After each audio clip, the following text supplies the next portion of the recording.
All right, Shalom. Before I start off, I'd like to first and foremost, as always, give all honor, glory, and praise to our Heavenly Father and His only begotten Son, Yahweh, Ba'ashem Yahushai, Ba'ashem Kakudash. Double honor to our venerated apostles and elders of Great Millstone taught us the truth and rule well, and are the true leaders of the nation of Israel, which consist of you so-called Negroes, Latinos, Native Americans, as well as you speckled-bird Israelite foreigners scattered abroad. Shalom to the elect, tabernacle of David, which have been scattered throughout the four corners of the earth. All right, I'm the brother Shamari, back with another lesson.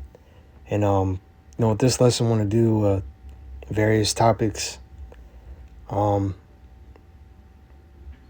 Looking into the various uproars of the people. All right, like it tells you in 2nd Ezra, the 9th chapter, we're going to start with that. But what's been going on ahead of this whole situation with Iran, all right, in the U.S., the Strait of Hormuz being blocked off, the tensions over there in that region, even the Red Sea, all right, which you have naval ships, these different countries, they know that tensions are high, all right, in that region, and they fear to move their imports through those passages, okay? And of course, that's going to have an effect on the world economy, all right? This whole situation with Iran, the U.S., Israel, getting the blockades with the Strait of Hormuz, and the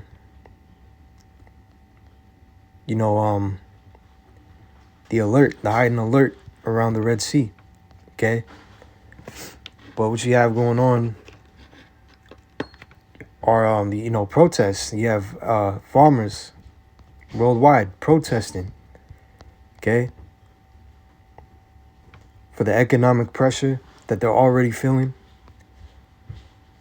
as a result of the tariff wars and the Strait of Hormuz being blockaded, tensions, all right?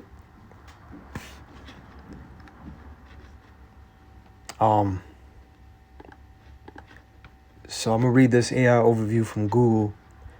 It says, across the globe, farmers have been in a sustained state of uproar as economic pressures, environmental regulations, and trade policies threaten their traditional way of life. While specific triggers vary by country, the common thread is a struggle to maintain financial viability. It says, key reasons for global unrest: economic squeeze, a widening gap between record high production costs, fuel, fertilizer, electricity, and fallen or stagnant crop prices have left many farms on the brink of bankruptcy. Environmental and climate policies, new regulations such as mandates to reduce nitrogen emissions in the Netherlands or fertilizer cuts in Canada, are seen by farmers as too costly and technically unfeasible. Trade agreements, deals like the EU Mercosur Pact, have sparked massive protests in France and Belgium as farmers fear a flood of cheap, substandard imports will undercut local producers. Taxation on land rights in the UK, proposed inheritance tax reforms, dubbed the tractor tax, led to large-scale protests in London, with farmers fearing family estates will have to be sold to pay the tax.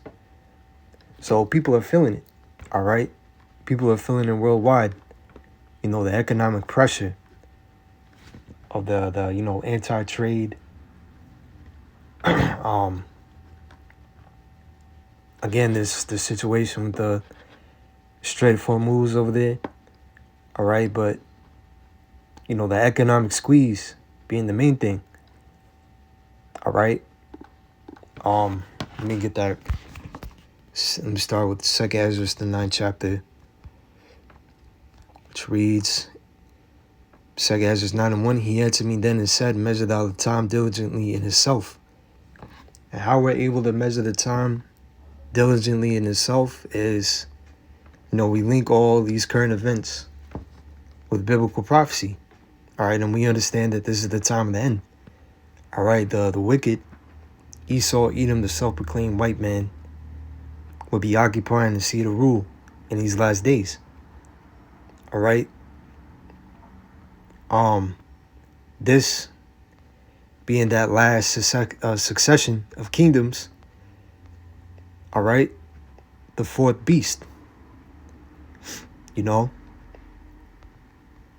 Rome, the revitalized Roman Empire through NATO, the EU, and America. All right, this is that last succession of kingdoms in Daniel's vision. All right, Daniel the 7th chapter. Think Daniel the 2nd chapter. Okay. And what we read here, 2nd Ezra 9:1, I'll read it again. He answered me then and said, measure thou the time diligently in itself, and when thou seest part of the signs past, which I've told thee before. All right. You know, seeing what is going on in the earth. All right. Again, you know, viewing everything that we see now through the lens of prophecy, we understand that Yahweh Shai is getting ready to return, to make his return. All right, the Heavenly Father's only begotten Son is getting ready to make his return to deliver his people, his elect, all right, and establish the kingdom of heaven on earth. And he's going to subdue all these other heathen nations, including the self-proclaimed white man, upon his return, all right? So, you know, Ezra, the prophet Ezra, his contemporaries, and, you know, many of the prophets in the days of old, they inquired of the Lord. They desired to see the times that we're in now. They desired to know, you know, when would be, you know, the beginning of these times and the end, you know, of this current age. All right. Verse 2, then shalt thou understand that it is the very same time wherein the highest will begin to visit the world which he made. And that's evident, you know, seeing that, you know, things are moving readily concerning biblical prophecy, man. All right. We're hanging on the last few major prophecies before the deliverance and the destruction. Okay. The deliverance of the elect from this place, America, and the four corners of the earth, and the destruction of this place, America, and other parts of the world. All right. Verse 3, therefore, when there shall be seen earthquakes and uproars of people in the world, and that's what you're seeing. All right. And I'm going to look real quick. All you got to do is a simple search on Google. You see recent earthquakes, and they're by the dozens, man. They're every day. All right. Magnitude 7.4, 62 miles from Japan, Miyako, April 20th, 3:53 a.m.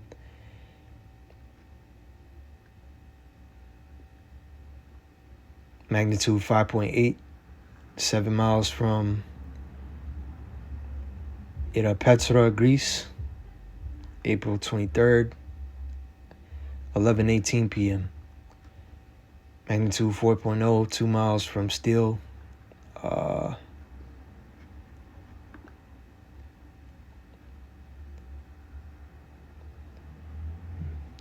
Missouri, I think.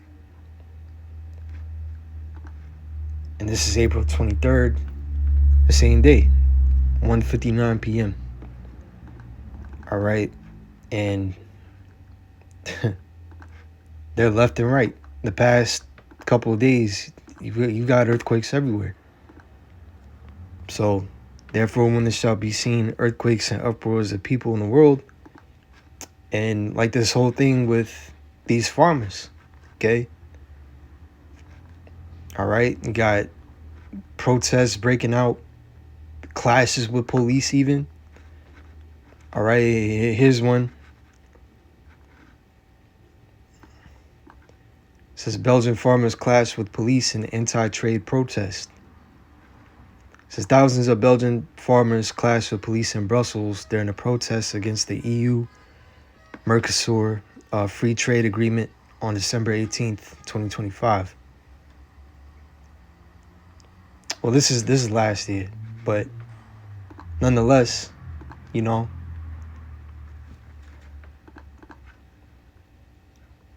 let's see if I can find something recent.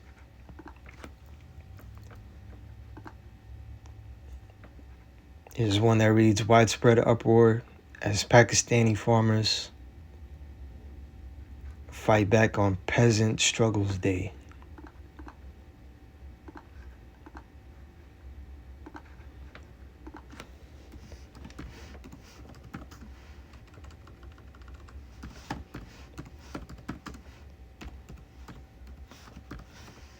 Give me a second, bear with me.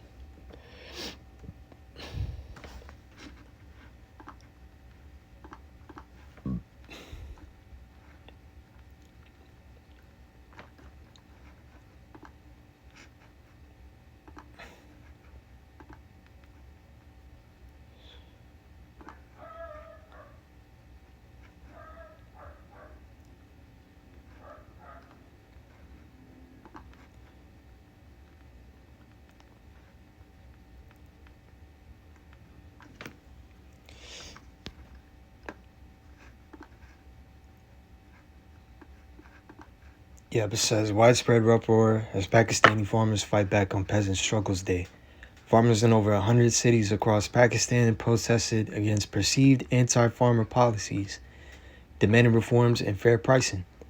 Okay, people are people are starting to feel, the pressure, man, the economic pressure.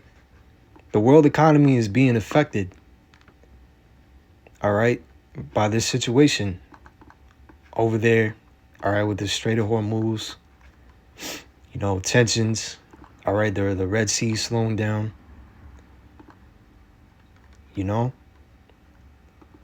this is affecting global trade, and they're already feeling it. And beginning with the other apostles and other bishops on down, we've been seeing that famines were underway, okay? Famines, all right? Famines are going to play out. Pretty soon, these people are going to see the effect of famine, all right? It's just that, they don't really see it now.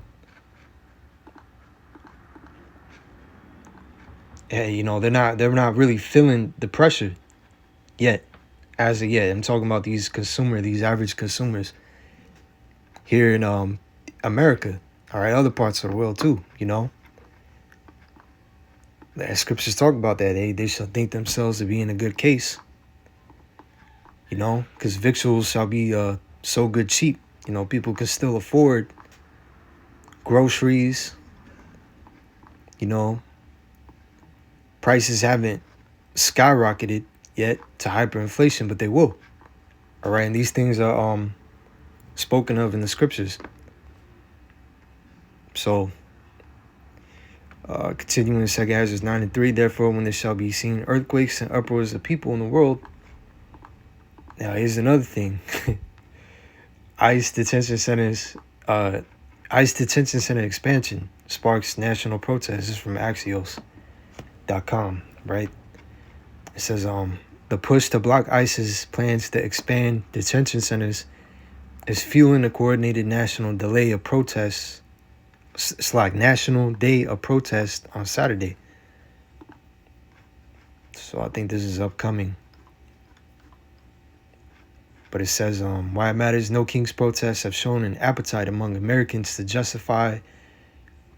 unify against some Trump administration policies. And the latest effort organized by the Disappeared in America campaign is building on that momentum.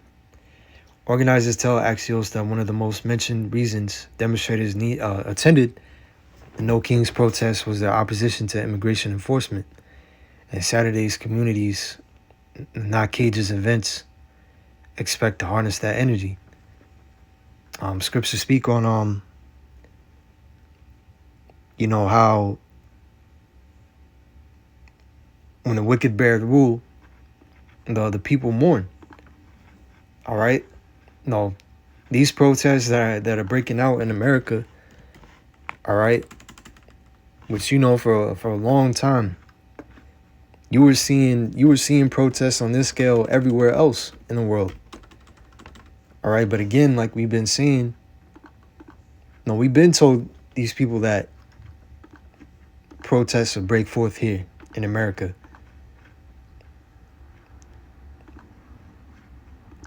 Now you understand why. This current administration, all right, the policies that Trump, you know, his administration are hammering forth.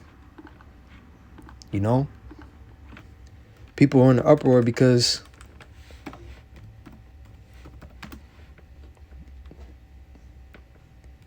the injustice. You know, this whole ICE, these whole ICE raids, crackdowns. You know, they've been going after you. They've been going after you Israelites that were born here in America too. You know, and not just, you know,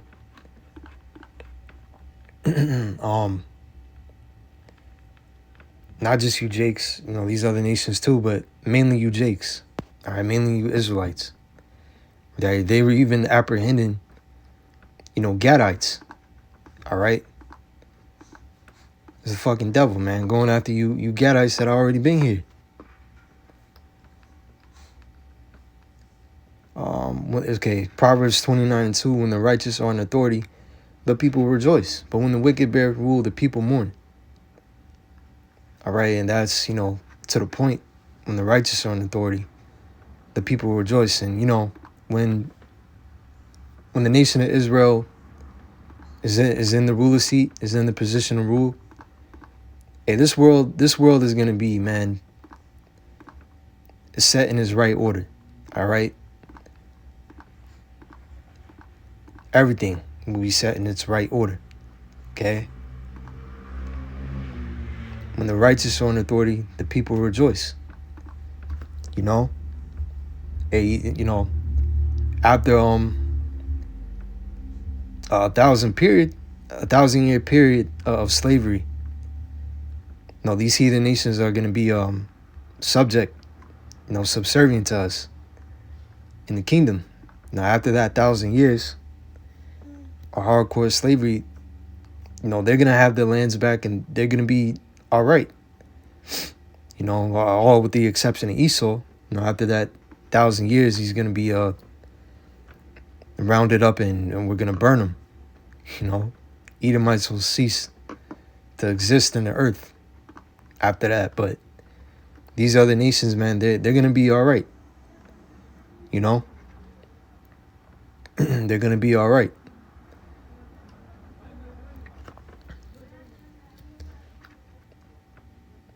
It says, but when the wicked beareth rule, the people mourn. And right now, the wicked, hey, Job 9:24, the earth is given into the hands of the wicked. All right. And, you know, that's why you see these protests, you know, breaking out the way they are. All right. Because of these policies, man. All right. These policies that they're coming out with. And, you know, of course, they're foreign policies. All right. Trade policy. Yeah, that's going to have an effect to where these people feel it globally. All right. This is what they want anyway, the global economy to be through so they could usher forth a new functioning, you know, economy with that implantable microchip. All right. And digital currencies and so forth. Okay. You know, they want chaos to break out behind all this shit, which it is. You know, once people feel the famines, what do you think they're going to resort to? What do you think they're going to resort to? Killing each other. All right, killing each other, looting each other for their goods, their food. It's going to get bad. It's going to get worse than what it was, than what the scriptures tell you, than what Flavius Josephus told you in his works. Okay? because he recorded what happened during the siege of Jerusalem. And you had cannibalism even back then. All right. You know, look at we always get that example in 2 Kings where Ben-Hadad, king of Syria, came up against the northern kingdom and besieged it. People were resorting to selling shit, literal shit for food. Right, a cab of dove's dung sold for silver. All right, that's how bad the famine was. People were resorting to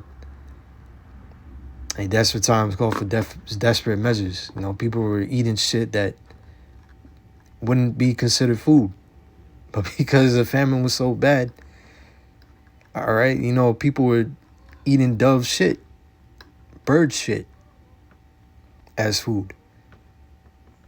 All right, so I mean, was it how much more worse than this time? These people don't fast. These people don't. All they've known their whole lives is just junk food and fucking, excuse my language, but fast food. A lot of this fast food is drugs, man. It keep these people with that, keep these people wanting it, coming back for it. I know brothers on the West Coast know how these people love that In-N-Out, man. There's another fast food joint out there, and always see people lined up around the block for some damn In-N-Out, man. Imagine how these people gonna react when there's no food out here. Okay. Anyway, 2nd Ezra 15, 2nd Ezra 16, 2nd Ezra 6. That's gonna come to life real soon. People are gonna go in these stores and see nothing, man. People are gonna be looting and killing each other for food. All right, spoiling each other, going up in houses, searching. You're gonna have marauders. Let me just let me get this real quick. 2nd Ezra's.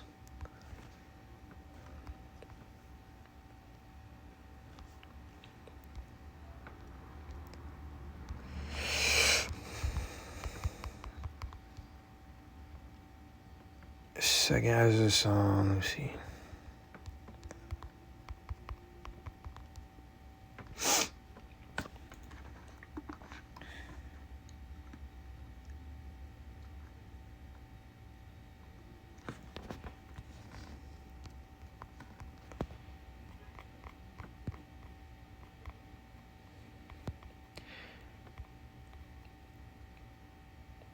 Second Ezra 16 and 17.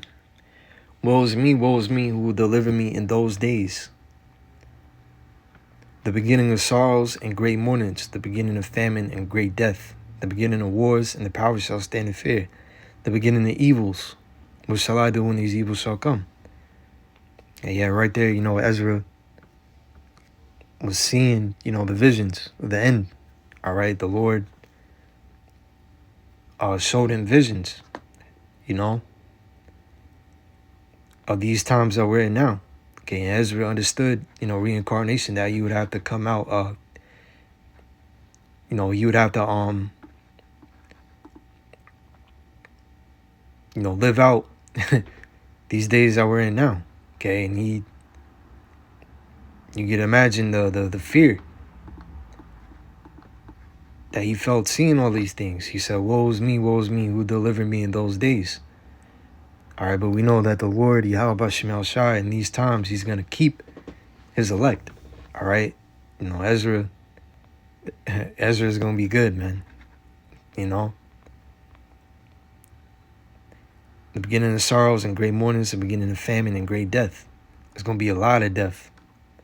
It's going to be a lot of death, man. Scripture, I think it's in this chapter. It says the dead shall be cast out as dung, as shit, But let me keep on reading. The beginning of famine and great death, the beginning of wars, and the power shall stand in fear. The beginning of evils, and what shall I do when these evils shall come? All right? Because, surely, verily, all right, evils will come. We're in a time of, this is an evil time, all right? It's only going to get worse. What you see now is just the tip of the iceberg, Behold, famine and plague, tribulation and anguish are sent as scourges for amendment, which are punishments, all right, for correction. That's what amendment is. But for all these things, they shall not turn from their wickedness, nor always be mindful of the scourges. And that's why people, even though, they see what's going on with the tensions, they see that World War III is a trending topic, man. Everybody's talking about World War III. Oh, Trump is leading us into World War III. Well, yeah, World War III is going to happen. All right?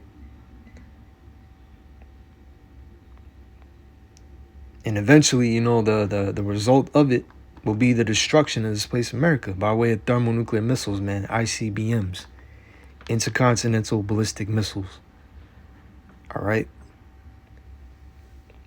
It says, for all these things, they shall not turn from the wickedness, nor always be mindful of the scourges. And this is why people, especially our people, are prouder than ever, wilding out, man, just degenerate through. Worse than they were maybe, a decade ago. All right. But our people are just through, man. What can you say? It's vexing, It's vexing because you got, us.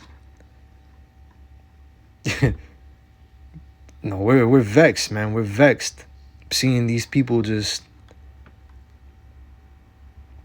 continue with their wickedness, man. All right, but only for so long. Okay, the Lord is getting ready to judge a lot of people speedily. All right. He's gonna make a speedy riddance of niggas, man. Niggas and niggerettes.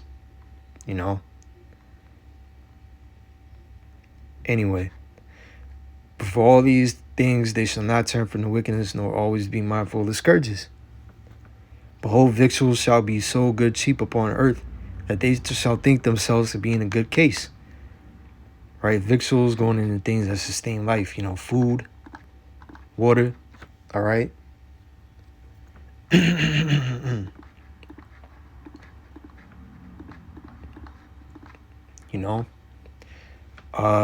They shall think themselves to be in a good case. Yeah, because, people can still afford this stuff, man. All right, a couple years ago, maybe, you could walk out of the store paying $100. You'd be able to fill your whole pantry up. I remember my parents used to do it. They used to buy in bulk. All right. But, come to recent years, that grocery cart started getting little, smaller and smaller, man. All right. Because, prices on things are going up. All right. And once hyperinflation hits, you forget about it, man. People gonna really resort to desperate measures, man. It's where you're gonna have your lootings, your killings. People gonna be killing each other, man. All right, over a can of baked beans.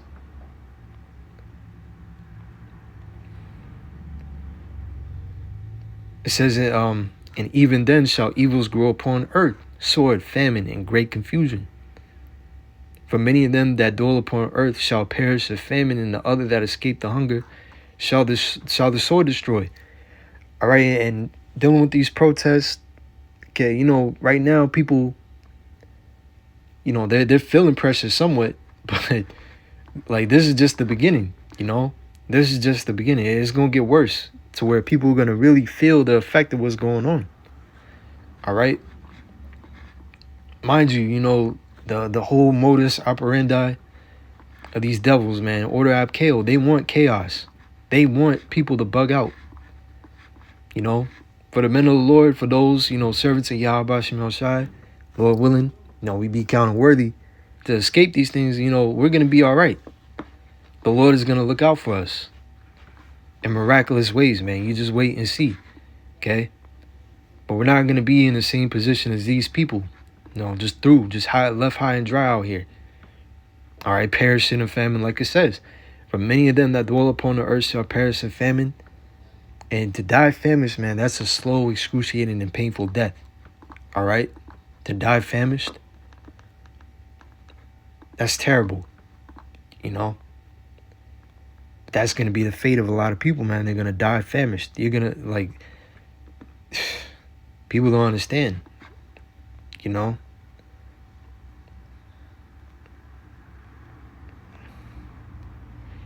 And the other that escaped the hunger shall the sword destroy. Right, which is going to happen by way of Esau. The destruction that's going to be seen out here. People rising up against one another. Civil war is going to be a thing. Civil skirmishes is going to be a thing. All right. There's going to be you're going to have people getting caught up in the crossfire of that. Okay, there's going to be a lot of death. There's going to be hell out here. And the dead shall be cast out as dung. Shit. All right, that's what dung is. And there shall be no man to comfort them. Right? Because you don't stare at shit and be like, oh, man. You walking over it. You trying to avoid it. For the earth shall be wasted and the city shall be cast down. There shall be no man left to till the earth and to sow it. The trees shall give fruit, and who shall gather them? The grapes shall ripen, and who shall tread them? For all places shall be desolate of men. Because you got your farmers, landscapers. Farmers obviously, they plant crops and reap the increase. Okay. Landscapers, they clean, they keep the cities clean, they keep all the foliage and the trees. They maintain that. All right. It says the grapes shall ripen and who shall tread them? For all places shall be desolate of men. Yeah, because it's gonna be a lot of death, man. It's gonna be a lot of death. All right. So that one man shall desire to see another and to hear his voice. For of a city there shall be 10 left, and 2 of the field, which shall hide themselves in thick groves and in the clefts of the rocks. Yeah, people are gonna be one scarce in number. That's what that's saying. All right. It says, and 2 of the field which shall hide themselves in thick groves and in the clefts of the rock. People are gonna be hiding out in abandoned buildings, wherever they can flee and hide, As in the orchards of olives, upon every tree there are left 3 or 4 olives. Or as when a vineyard is gathered, there are left some clusters of them that diligently seek through the vineyard. Even so, in those days there shall be 3 or 4 left by them that search the houses with the sword. Now, dealing with the verses 29 and 30, all right, where it says, or as when a vineyard is gathered, there are left some clusters of them that diligently seek through the vineyard. You can think of the law. All right, there's laws. All right. Going into how when you own a vineyard, when it comes time to harvest, you're not supposed to glean everything off your vineyard in the case that, the poor or the widow stumble across your field and they can take for themselves. All right. But that's likened unto how,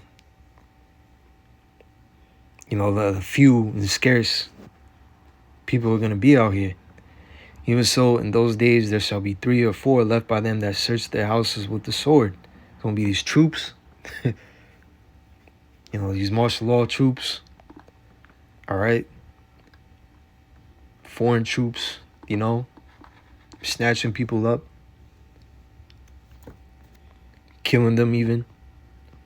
And the earth shall be laid waste, and the fields thereof shall wax old, and the ways and all the paths shall grow full of thorns, because no man shall travel there through. All right, so it's gonna be overgrowth. It's gonna look like think of that movie I Am Legend, but the I forget his name, the character that Will Smith plays. He's walking through the city, and you see a whole bunch of overgrowth. Because like it says, and the earth shall be laid waste, and the fields thereof shall wax old, and the ways in all the paths shall grow full of thorns, because no man shall travel therethrough.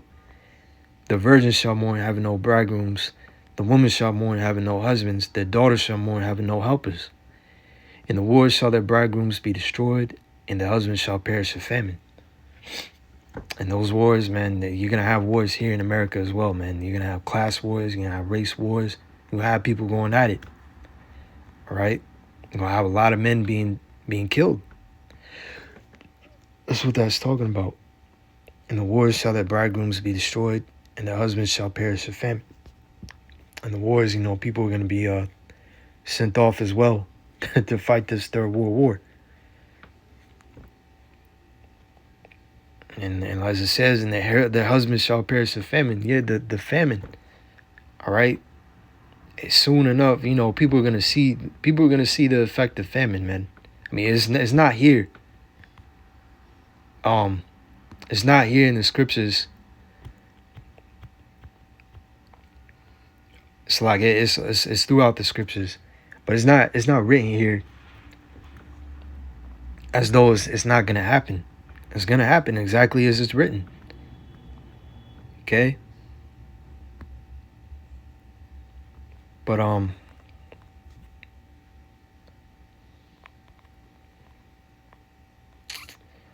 me see.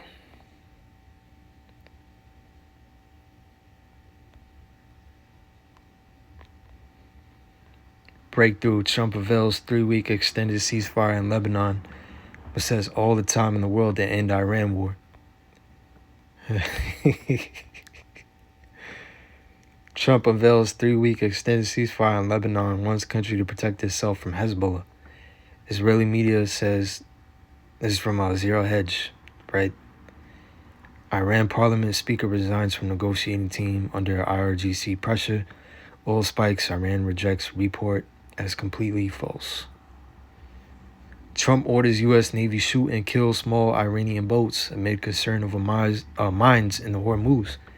Says U.S. now doesn't need a deal. Says he has all the time in the world. Iran does not to end the war. And listen, man, you devils keep barking up that tree. Hey, because we know it's written. Eventually Russia's gonna step in. All right. No, Russia is gonna be a guard onto Persia, Iran. All right. So we know it's getting ready to go down. All right. With this world war, this Third World War.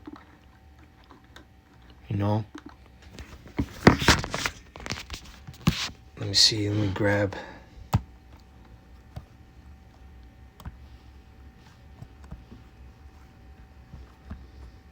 See if I can grab one more thing and I'm gonna close out.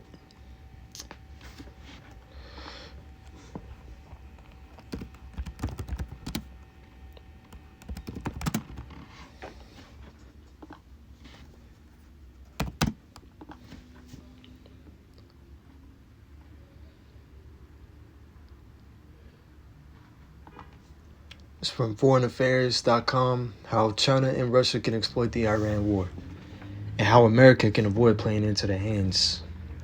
Well, the U.S.-Israeli war in Iran has presented Russia and China with a significant opportunity. It says both Moscow and Beijing see the conflict as a chance to undermine U.S. interests in the Middle East and elsewhere. Both are keen to exploit the war to sap U.S. power, gain intelligence on U.S. military systems, and erode the U.S.-led order. Both see a wide variety of potential options for doing so, diplomatic and military, overt and covert, and so far, both countries are succeeding. Let me see if I can get more. information on China and Russia's involvement in this thing, because we know eventually Russia is gonna get involved. Russia is gonna have a heavy part to play in this, and it's at a handful of other nations. Turkey, even a NATO ally, which is eventually gonna turn. All right, because I remember brothers was going into it at camp.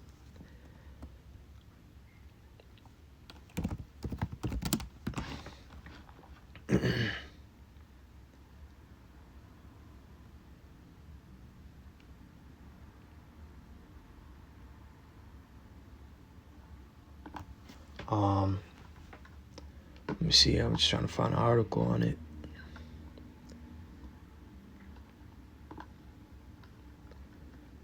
It says responsible statecraft.org, a fake threat exposes a very real crisis between Turkey and Israel. Relations between the two Middle East powers are about to blow, or at least the media says, amid wars in Iran and Lebanon. Let me see. Lord willing, I'm gonna do a lesson on this right here. Another lesson. I'll say this for another lesson. Okay. Nonetheless, Turkey is gonna turn. Russia is gonna be joined with a handful of other nations, man. All right. And it'll be a guard unto Iran.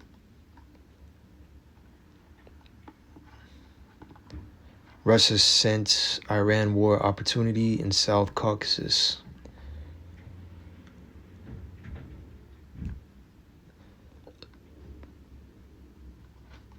Let me see.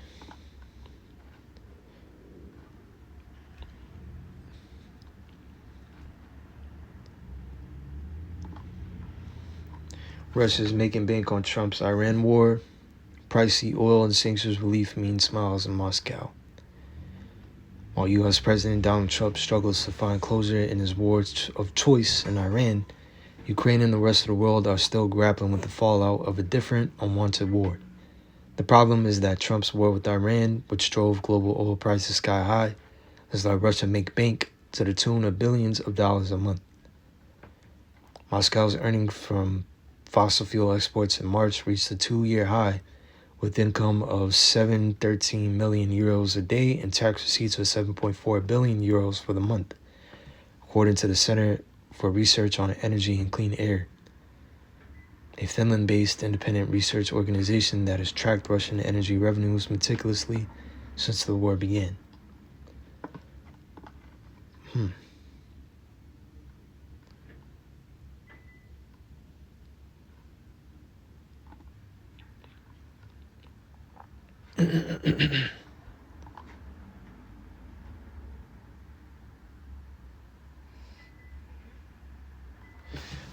But yeah, I'm gonna just close out there. Lord willing, this has been informative. All right, just I had to hit the button, didn't have anything prepared, but